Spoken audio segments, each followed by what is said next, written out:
디지털 세상에서 살아남기 위한 작은 몸부림. 취준생들에게는 변화하는 세상 속 상식을 공부하고 직장인들은 알고 있던 상식이 진화하는 시간. 호모 디지쿠스! 안녕하세요, 반갑습니다. 김태진입니다. 안녕하세요, 리서처 개그맨 송필근입니다. 태근님을 도와서 리서처를 담당하고 있는 성우 이지선입니다. 반갑습니다. 새해 복 많이 받으세요.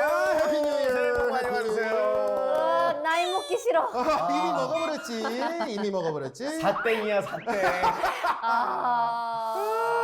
어떡해. 네. 아무튼 뭐 한 살 더 먹는 건 조금 속상한데 네. 그래도 우리 또 희망찬 새해를 맞이해야 될 것 같아요. 네. 동시에 또 지난 한 해도 정리해봐야 되는데 우리 2022년을 돌아보자면 뭐가 제일 좀 기억에 남습니까? 호모 디지쿠스를 만나고 그대와 함께 밥을 먹을 수 있어서 다행이다. 다행이군요. 다행입니까? 그 내가 할라 했는데. 가로채기. 뭔데? 뭐? 네. 저는 호모 디지쿠스 PD님을 만난 거. 그럼 태진님. 자, 태진님 어떤 거세요? 뭔데요? 난 우리 작가님과 감독님을 만나고. 작가님을 뺄 뻔했네. 역시 잘한다. 사태는 다르다. 아니 아무튼 뭐 올해도 여러분들 호모 디지쿠스와 쭉 함께 해주시길 바라겠고 저희도 같은 마음이고요. 네. 올해 의미 있는 한 해를 만들어 봐야 되기 때문에 아주 특별한 주제 오늘 준비해봤습니다. 그래요? 주제 뭘까요? 특별한 주제? 바로 2023년 디지털 트렌드입니다. 트렌드. 트렌드. 저희 프로그램에서 요 주제를 안 다룰 수가 없거든요. 네. 그렇죠. 다 같이 한번 호모 디지쿠스의 세계로 로밍!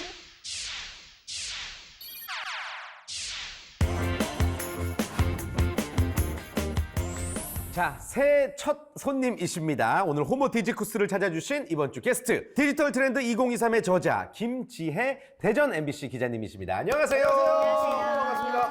네. 반갑습니다.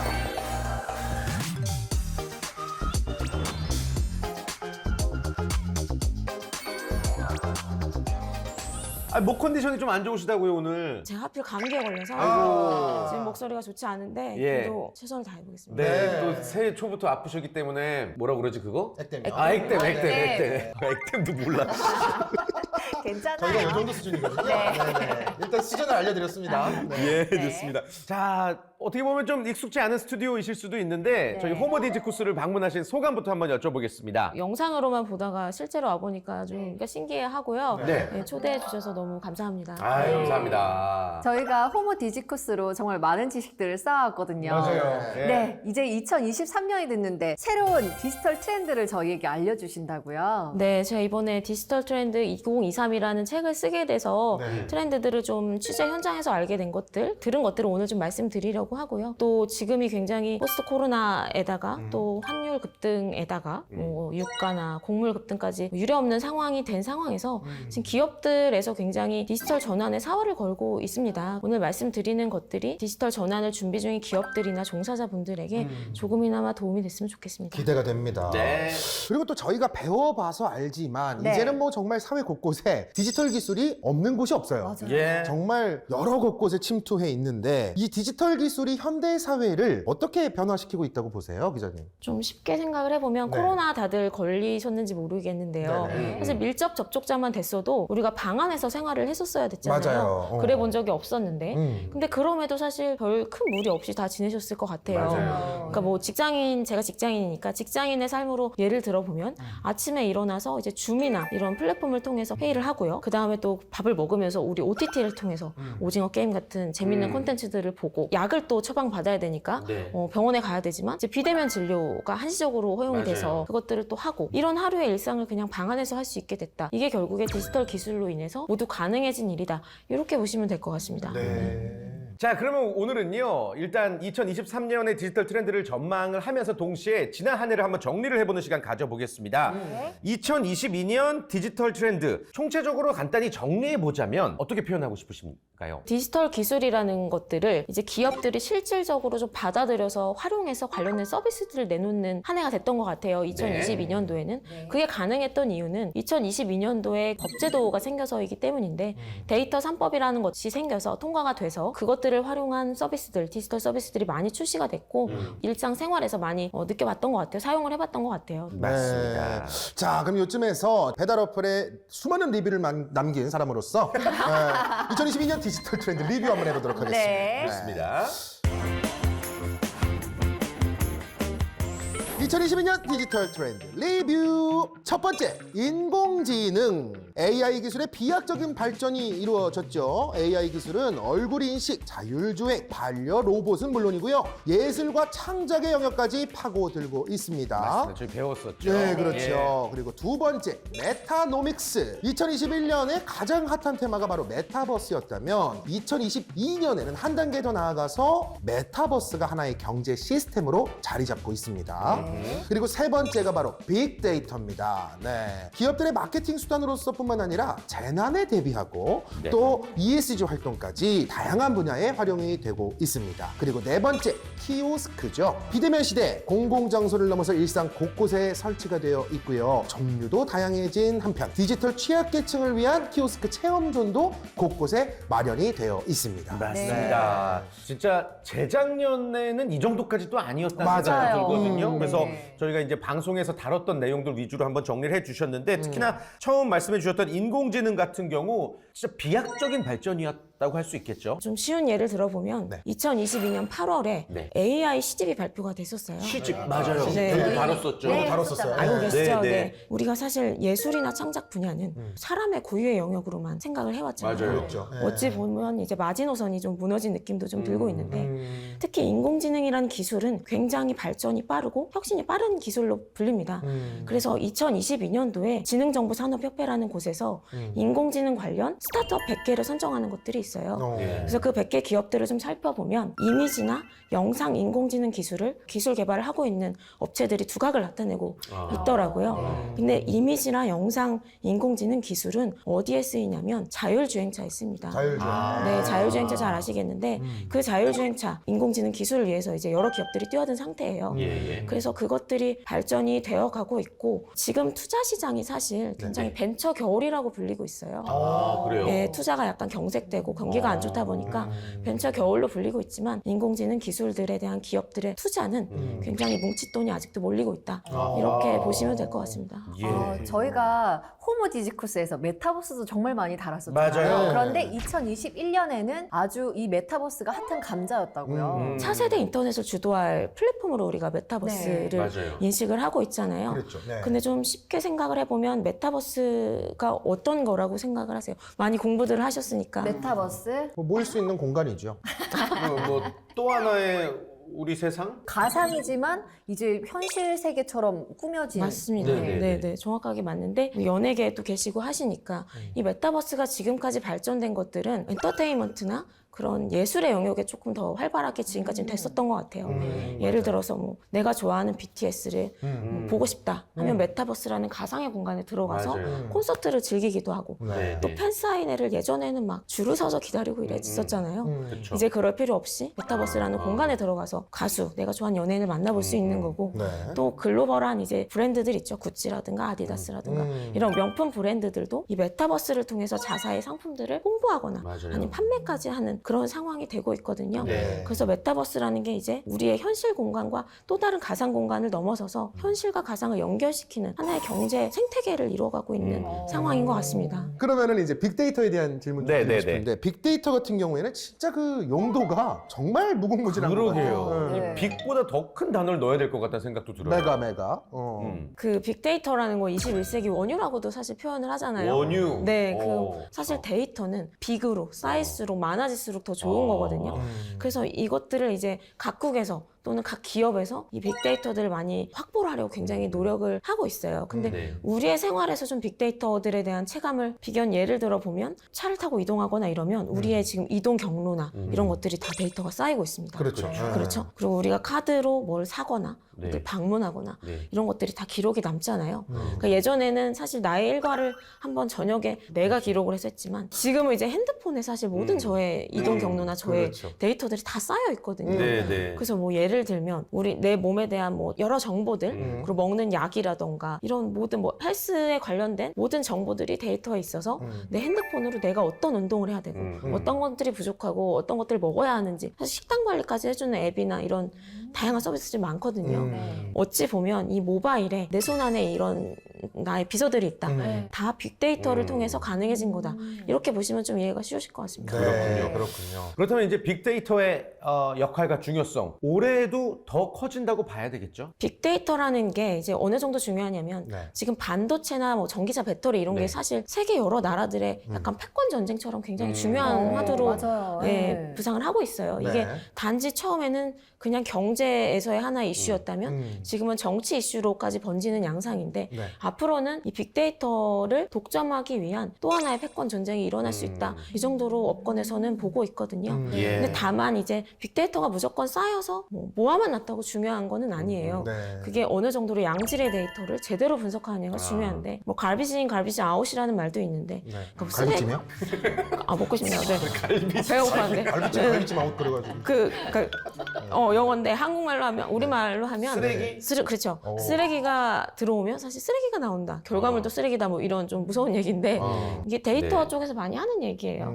그만큼 양질의 데이터가 들어와야지 필요 없는 활용이 안 되는 데이터들은 모아도 소용이 없다. 네. 그래서 양질의 데이터를 위한 기업들과 국가 간의 경쟁들이 가속화될 거다 이렇게 보고 있습니다. 지금 2022년 디지털 트렌드를 저희가 정리해 봤는데 빠진 것도 좀 있나요? 올해 좀 이슈가 됐던 것 중에 디지털 노마드라는 게 있습니다. 노마드요? 디지털 그럼 노마드. 배우셨을까요?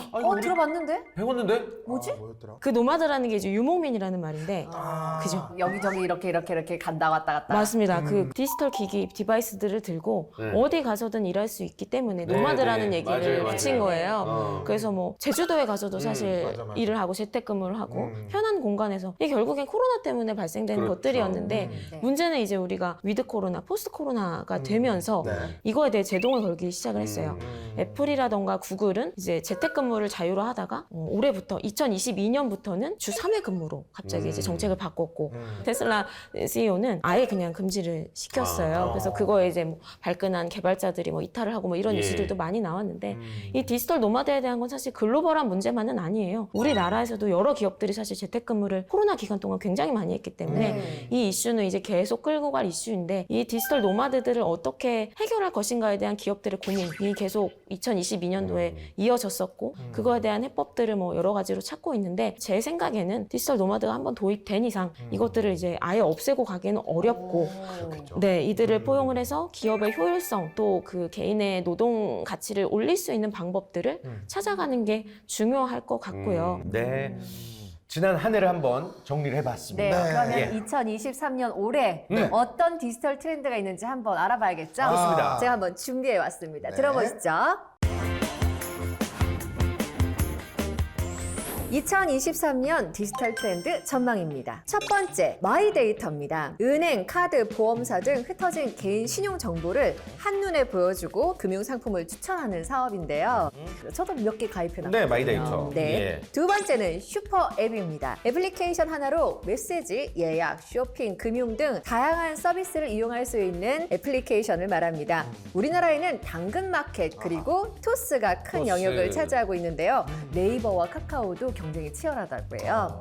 네, 세 번째는 CDBC입니다. 중앙은행이 발행하는 디지털 형태의 화폐를 말하거든요. 세계적으로 현금 이용이 감소하고 있기 때문에 각국 중앙은행들이 CDBC를 검토하고 있다고 합니다. 네 번째는 스마트 팩토리입니다. 인구가 줄어들고 고령화가 되는 시대의 해결책으로 손꼽히고 있는데요. 로봇과 인공지능으로 노동을 대체하는 것입니다. 네. 아, 그렇군요. 저희가 배웠던 내용들이 꽤 많이 들어가 있습니다. 네네. 그리고 또 올해의 트렌드니까 더 발전하고 발달될 거라는 이야기 같은데 하나씩 한번 살펴보죠. 네. 마이데이터. 마이데이터. 조금 더 정확하게 정리를 해주실까요? 마이데이터 혹시 활용하신다고 하셨는데 네. 어떤 식으로 활용하실까요? 청문회처럼 저에 대한 모든 걸 다 물어보더라고요. 보험, 뭐 자산, 뭐 예금, 뭐 적금, 뭐 내역 다 물어봐서 그냥 오케이 다 알려주고 했더니 추천도 해주고. 뭐 추천도 네. 해주고 자산을 불려주려고 노력을 많이 하던데 얘들이. 네. 네, 정확히 알고 계시는데요. 네. 그 산업적으로 한번 설명을 해드릴 필요도 있는 것 같은데 네. 마이데이터라는 거는 신용정보관리법입니다. 본인 신용정보관리법 이게 마이데이터로 이제 축약해서 얘기를 하는 건데 네. 데이터에 관한 이제 활용이나 이런 것들이 가능해진 법제도가 2022년도에 됐다고 말씀을 네. 드렸었잖아요. 네. 그거를 통해서 처음으로 이제 가시화된 서비스가 마이데이터입니다. 데이터 3법이라는 게 통과가 되면서 동의가 있다면 이것들을 가명 정보들을 활용해서 서비스화할 수 있게 한 거 이게 마이데이터 서비스라고 네. 보시면 보시면 됩니다. 그래서 아까 설명해 주셨을 때 그 뭐 토스나 네이버, 카카오 얘기도 많이 해주셨는데 마이데이터 서비스를 위해서 뛰어든 사업자는 60에서 70개 사업자가 됩니다. 말씀하신 이제 네이버, 카카오, 토스는 굉장히 큰 사업자고 네. 그렇지 않은 중소 규모의 사업자들도 있고요. 그리고 기존의 금융권뿐만 아니고 ICT 기업, 통신사, 유통사 대부분의 기업들이 굉장히 뛰어든 상황인데 가령 근데 어떤 정보까지 가져가냐라고 했을 때는 내가 중고차를 갖고 있고 환금성이 가능한 모든 자산들 있잖아요. 네. 환금성 자산. 네, 환금을 할 수 있는 모든 자산들을 얘가 내 데이터들 다 끌고 가요. 흡수해 가서 너는 이 정도가 있으니 이제 얼마의 대출을 받아야 되고 어디서 받았을 때 가장 저렴한지. 우대 이율을 받을 수 있는지 이런 것까지 다 종합해서 알려주는 내 손 안의 금융비서 네. 이게 마이데이터라고 보시면 될 것 같습니다. 그렇군요. 맞아요. 그럼 그 다음 걸로 넘어가서 이제 슈퍼 앱. 슈퍼 나와요. 앱. 슈퍼 이거 앱. 진짜 편해요, 그죠? 한 번 완전. 써보면은 완전. 네, 계속 쓸 수밖에 없을 정도로 편리한데. 저는 토스의 노예예요. 노예까지 네, 네. 되셨어요? 그럼 이제 2023년 올해는 슈퍼앱이 더욱더 대세가 된다고 아하. 보시나요? 뭐 이렇게 예단하게 좀 저기 할 수도 있는데 그러니까 뭐 지금 우리가 유니콘이라는 1조 원 자산 가치를 가진 비상장 기업을 유니콘이라고 하잖아요. 그거의 10배가 넘는 10조 원이 되는 것들을 데카콘이라고 합니다. 그 데카콘은 아직 우리나라에는 없어요. 근데 이제 만약에 제가 이제 감히 예상하기에는 데카콘이 우리나라에 나온다면 그거는 반드시 슈퍼앱일 것이다라는 생각이 들어요. 근데 뭐 아시는 것처럼 지금 우리가 선두주자로 꼽는 국내 슈퍼앱들은 그렇게 많지는 않습니다. 네, 네. 떠올리시는 네이버, 카카오가 있을 거고요. 토스 있을 거고요. 확장을 해서 나가면 다른 뭐 유통 분야에도 있는데 이런 것들이 좀 성장을 해 나가면 우리나라에도 데카콘이 나올 수 있다라고 생각을 하고 사실 해외는 더 속도가 빠르거든요. 예. 안타까운 얘기지만 한 10년 전만 해도 이런 슈퍼앱을 오히려 좀 경시하는 너무 무겁기 때문에 별로 이렇게 기업들이 선호하는 방식이 아니었어요. 네. 근데 중국이 이제 위챗이죠. 텐센트가 이제 위챗페이를 내놓으면서 그 안에 여러 가지 서비스들이 모인 하나의 그 슈퍼앱이 성공을 거두면서 이 슈퍼앱에 대한 니즈가 이제 미국까지도 퍼져나갔고 한국까지 오는 이런 경우가 된 건데 우리나라에서도 조만간 이제 그 우리가 아는 몇몇의 슈퍼앱이 아니더라도 다른 영역에서의 슈퍼앱들이 곧 속속 등장해서 예, 이 IT 업계를 주름잡지 않을까 이렇게 생각을 합니다. 그렇군요. 네. 예. 제가 근데 네. 좀 걱정되는 부분이 네. 원 앱을 쓴다면은 어? 문제가 생겼을 때 저희 한번 경험해봤잖아요. 지난번에. 네. 먹통 사태 때. 찡찡이 168만 원. 생일날 선물 하나도 못 받고. 그러니까요. 네. 이런 문제가 발생할 것 같은데 기업들은 이런 거에 대해서 전략을 좀 세우고 있나요? 기술적인 측면에서 보면 사실 그 앱이 있으면 여기에 쉽게 표현을 하면 이제 서드 파티에 우리가 다양한 뭐 배달, 음식 주문, 결제 서비스 이런 것들이 몇백 개 뭐 아니면 몇십 개가 있잖아요. 네. 이것들을 여기에다가 연결을 시키는 건데 이것들이 이 서버에 중앙 서버에 하나하나 연결돼 있진 않아요. 각자의 서버로 구동돼서 돌아가는 방식으로 되어 있기 때문에 이제 만약에 하나가 어떤 문제가 생긴다. 배달 앱이 털렸다. 해킹이 됐다 해서 이게 다 바로 옆에 있는 결제까지 망가뜨리고 이렇게 되지 않도록 사실 요즘 기업들은 이렇게 작업을 하고 있어요. 원활한 서비스를 위해서 기업들이 좀 고민할 부분들은 많이 있을 예. 것 같아요. 네. 네. 그리고 세 번째 이제 트렌드 전망이 CDBC였어요. 이게 네. 조금 생소한 분들도 계실 거예요. 뭐 그렇다고 저희가 익숙한 건 아니지만 전혀요. 조금 더 자세한 설명 좀 해주실 수 있을까요? 혹시 들어오는 보셨을까요? 저 들어는 들었어요. 봤어요. 아, 공부를 또 네, 하셨을까요? 모르시는 게 없으시네요. 네, 이게 센트럴뱅크 뭐 디지털 커런시라고 해갖고 우리말로 말하면 중앙은행에서 발행하는 디지털 화폐입니다. 네. 더 쉽게 말하면 우리 주머니에 1,000원, 5만 원권 있잖아요. 그게 그냥 디지털로 디지털로. 되는 네, 거예요. 네. 근데 그렇게 따지면 나 이미 통장에도 사실 돈 있어도 우리가 그게 실물로 갖고 있는 건 아니잖아요. 네, 그렇죠. 그것도 사실 디지털 화폐라고 하는데 네. 다만 이제 CBDC는 중앙은행이 발행한다는 거에서 차이가 있는 거예요.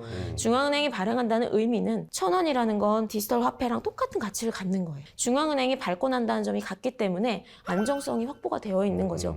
그 통상 우리가 생각하는 뭐 어떤 암호화폐라던가 이런 것과는 다른 개념이죠. 왜냐하면 암호화폐는 민간 기업이 발행을 하는 건데 CBDC는 중앙은행이 발행을 하는 겁니다. 다만 이제 뭐 유사한 점이라고 했을 때는 분산 이제 원장을 사용한, 그러니까 뭐 쉽게 말하면 블록체인이죠. 네. 그 분리된 노드를 활용하는 거에 있어서는 같은 방식을 택하고 있지만 이 발권 주체가 중앙은행이라는 점이 다르다고 보시면 됩니다. 근데 이게 이제 와서 왜 이슈가 됐나라고 네. 생각을 해보시면 우선 화폐 이용이 많이 줄었어요. 맞아요. 지폐 만져본 지가 되게 오래된 것 같아요. 오래되셨죠. 예. 네. 한국 한국 같은 경우에는 신용카드 활용률도 사실 80%가 넘는 나라기 때문에 뭐 외국 같은 경우는 아직도 현금을 쓰는 나라가 있지만 우리나라 같은 경우는 그런 포스 단말기 이런 것들이 굉장히 잘 되어 있어서 네. 카드를 대부분 쓰시고 현금을 거의 안 쓰는 상황이 되기 때문에 그래서 이럴 바에는 중앙은행이 발행하는 지폐하지 말고 그냥 아예 직접적으로 발행하는 디지털 화폐 해보자 이런 식으로 일어난 게 있고요. 두 번째는 이제 코로나가 아무래도 촉발시킨 게 있겠죠.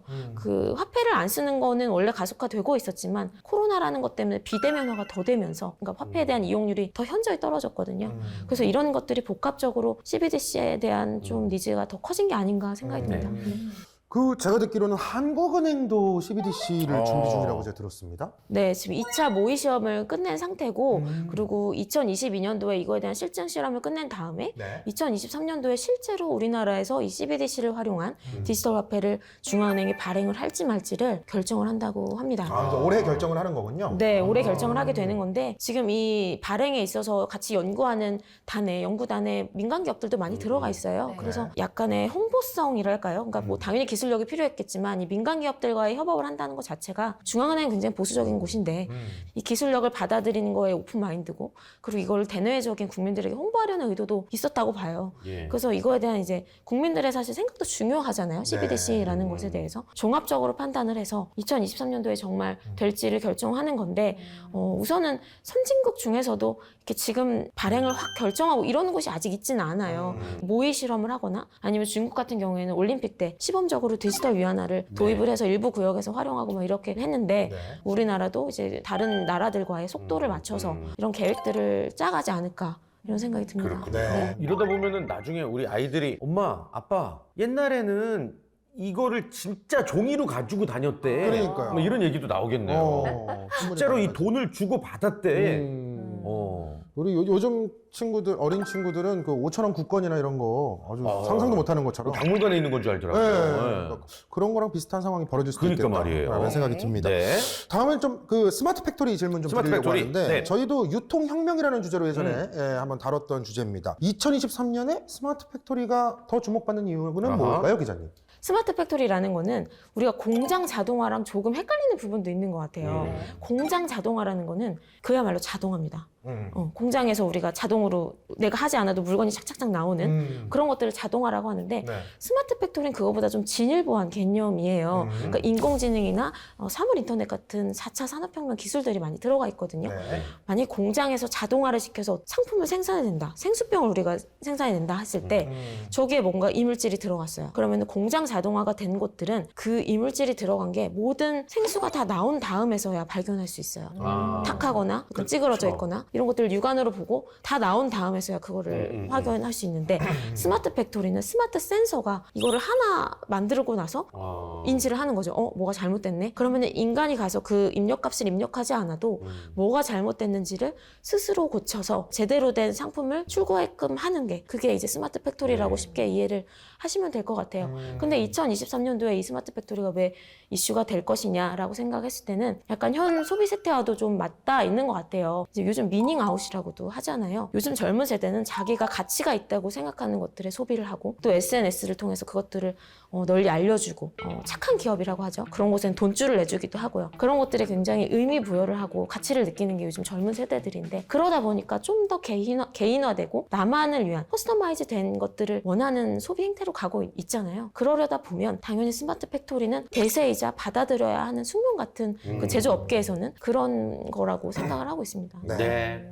네. 올해 주목해야 될 것들 4가지 정도 한번 살펴봤습니다. 네. 자, 이게 전망과 또 현실이 어떻게 다를지 아니면 전망대로 쭉 이어나갈지 올해 재미있는 마음으로 이 디지털 세상을 지켜보는 것도 좋을 것 같습니다. 네. 자, 원래 저희가 항상 작년에 매번 마지막 그 정리를 네네네. 뭐 예를 들어서 오늘 주제였다면 오늘의 주제를 한마디로 표현해 주시죠. 뭐 이런 거였잖아요. 그렇죠. 새해니까 네. 바꿔볼게요. 그래요? 바뀌었어요? 내가- 약간 생각해 오신 것 같은데? 생각하는데 갑자기 바꿔. 좀 들켰나요? 네, 서운한 눈빛인데요. 네. 내가 생각하는 올해의 디지털 트렌드 하나씩 한번 이야기해보기 어떨까요? 감히 제가요. 저는요. 네. 이북 시장의 더 큰 활성화? 어, 이북? 이북 왜냐면은 같은 거요? 북한 얘기하시는 건가요? 아니, 이북 시장이 더 큰 활성화를 하면 로켓트레이닝 네. 겠습니다. 아니 뭐 평양냉면도 맛있지만 네. 책을 작년에 실제로 사거나 선물 받아본 경험이 많지가 않아요. 아, 맞아요. 대신에 구글에서 네. 10,000원, 8,000원 주고 샀던 경험이 3배가 넘더라고요. 굳이 책을 안 사도 되거든요. 그래서 이게 저만 그런 게 아니라 우리 딸도 그러더라고요. 네. 그래서 이북 시장이 디지털 트렌드라고 하기에 좀 거창할 수도 있겠지만 아무튼 더 커질 것 같아서 이런 책 쓰시는 분들 이제 조심하셔야 됩니다. 아, 책 쓰셨잖아요. 죄송합니다. 아니, 책을 쓰시고 오늘 그 주제로 나오신 분한테 사과하세요. 조심하세요. 사과하세요. 사과하세요. 얼마 되지가 않았는데. 이북을 통한 수익이 더 많아질 겁니다. 아, 예, 그렇죠, 그렇죠. 예, 예, 이북 수익이 예. 많이 있으시죠. 예. 말이 나와가지고 제가 책을 써서 나왔는데, 네. 책을 써서 그 주제로 나오셨는데 조심하십시오. 진짜 조심해요. 이북을 통한 수익이 훨씬 많아지실 겁니다. 네. 저 같은 경우에는 메타버스 속에 음. 직업들이 엄청 많이 생길 것 같거든요. 네네네. 저도 메타버스에 들어가서 돈을 벌어보는 게 올해 약간 목표입니다. 메타버스에서 돈을 벌고 싶다. 그러세요? 네네. 자, 우리 김지혜 기자님 오늘 저희 프로그램 첫 출연이신데 어떠셨는지 소감 한 말씀 들어볼까요? 하여튼 목소리를 여기 와서 제가 끝날 때쯤에 되찾아서 너무 기쁘고. 다만 아쉬운 건 이 상태로 아까 말씀을 드렸으면 더 좋았을 텐데 좀 아쉬움이 거의 뭐 있으니까요. 아까 전에 갈비찜을 기점으로 몸을 뚫리시지 않으셨나? 네. 네네. 다음에 또 좋은 책이 나오게 되면 또 네네. 한번 불러주시면 네, 좋은 기회가 될 것 같습니다. 알겠습니다. 알겠습니다. 기자님 책 한번 여러분들 뭐 이북이건 오프라인이건 구매하셔서 도움되는 내용 한번 읽어보시기를 네. 바라겠습니다. 오늘 나와주셔서 너무 감사합니다. 네, 감사합니다.